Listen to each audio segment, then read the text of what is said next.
Hello நண்பர்களே வணக்கம். நான் உங்கள் பிரியா. நம்ம சேனலில் நம்ம நிறைய நாள் வீடியோவே போடல.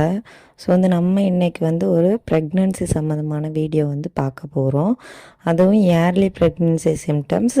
செகண்ட் பேபி செகண்ட் டைமாக நீங்கள் கன்சீவ் ஆகுனீங்க அப்படின்னா உங்களுக்கு என்னென்ன மாதிரியான சிம்டம்ஸ் எல்லாம் தெரியுங்கிறத பற்றி தான் நம்ம இந்த வீடியோவில் பார்க்கலான்னு இருக்கோம். யார் யாரெல்லாம் செகண்ட் பேபிக்கு ட்ரை பண்ணிகிட்ருக்கிறீங்களோ அவங்களுக்கு இந்த வீடியோ கண்டிப்பாக ஹெல்ப்ஃபுல்லாக இருக்கும்.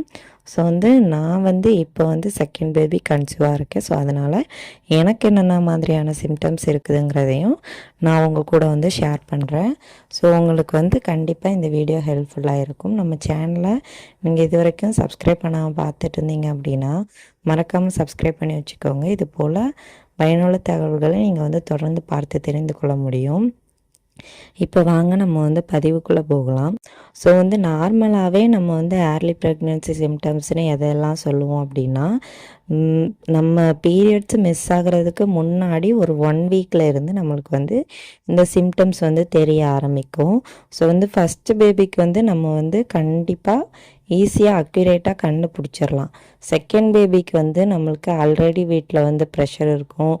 ஃபஸ்ட்டு உள்ள பேபியை நம்ம கேர் பண்ணிகிட்ருப்போம். ஸோ அதனால் அந்த சிம்டம்ஸ் எல்லாம் நம்மளுக்கு ஐடென்டிஃபை பண்ணுறது கொஞ்சம் சிரமமாக தான் இருக்கும்.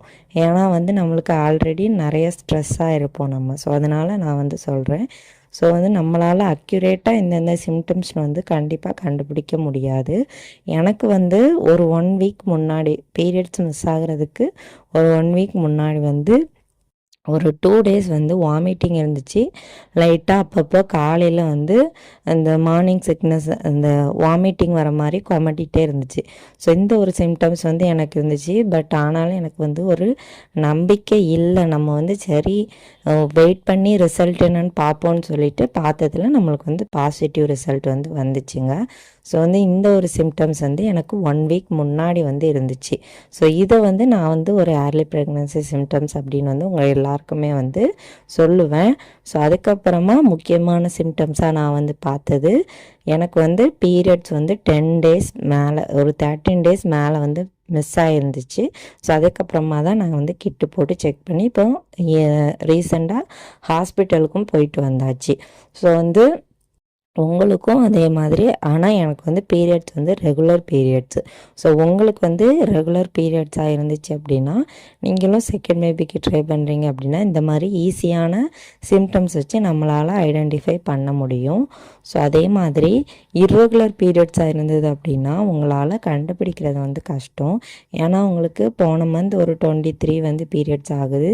அதுக்கு முந்தின மந்த் 20th இல்லை 25th ஆகுது அப்படின்னா நம்மளுக்கு இதில் பெரிய கன்ஃபியூஸ் ஆயிரும். நம்மளுக்கு இப்போ 20th வருதா, 23rd வருதா, 25th வருதான்னு சொல்லிட்டு நம்மளுக்கு கன்ஃபியூஸ் ஆகும். ஸோ இர்ரெகுலர் பீரியட்ஸ் இருக்கிறவங்க உங்களுக்கு இப்போ 2 டேஸ் பிஃபோர் இல்லை ஆஃப்டர் பீரியட்ஸ் ஆகுது அப்படின்னா ஒவ்வொரு மந்த்தும் வரதை நம்ம கண்டிப்பாக கணக்கு வச்சுக்குவோம். ஸோ நீங்கள் ப்ரெக்னென்சிக்கு ட்ரை பண்ணுறீங்க, உங்களுக்கு பீரியட்ஸ் டிலே ஆகிருக்கு அப்படின்னா அந்த பிஃபோர் 2 டேஸும் ஆஃப்டர் 2 டேஸும் பீரியட்ஸ் வரக்குள்ளே ஒரு 1 டே அப்படி ஒரு 5 டேஸு கணக்கு பண்ணி அதுக்கப்புறமா ஒரு 15 டேஸ் மொத்தமாக உங்களுக்கு தள்ளி போயிருக்கு அப்படின்னா நீங்கள் அதுக்கு ப்ரெக்னென்சிக்கு வெயிட் பண்ணலாம். இல்லை எனக்கு அப்படி தள்ளி போகலை அப்படின்னா நீங்கள் நெக்ஸ்ட்டு ட்ரை பண்ணலாம் பேபிக்கு. ஸோ இந்த மாதிரி சின்ன சிம்டம்ஸ் கூட வச்சு நம்ம கண்டுபிடிக்கலாம். இன்னும் என்னென்ன ஏர்லி சிம்டம்ஸ் எல்லாம் தெரிஞ்சது அப்படிங்கிறத நான் உங்களுக்கு அடுத்த வீடியோவில் போஸ்ட் பண்ணுறேன். ஸோ இந்த வீடியோ உங்களுக்கு ஹெல்ப்ஃபுல்லாக இருந்துச்சு அப்படின்னா லைக் பண்ணிவிட்டு உங்களுக்கு தெரிந்த நண்பர்களுக்கும் ஷேர் பண்ணுங்கள். இந்த வீடியோவின் முழுப்பதிவை பார்த்த அனைத்து நண்பர்களுக்கும் மிக்க நன்றி.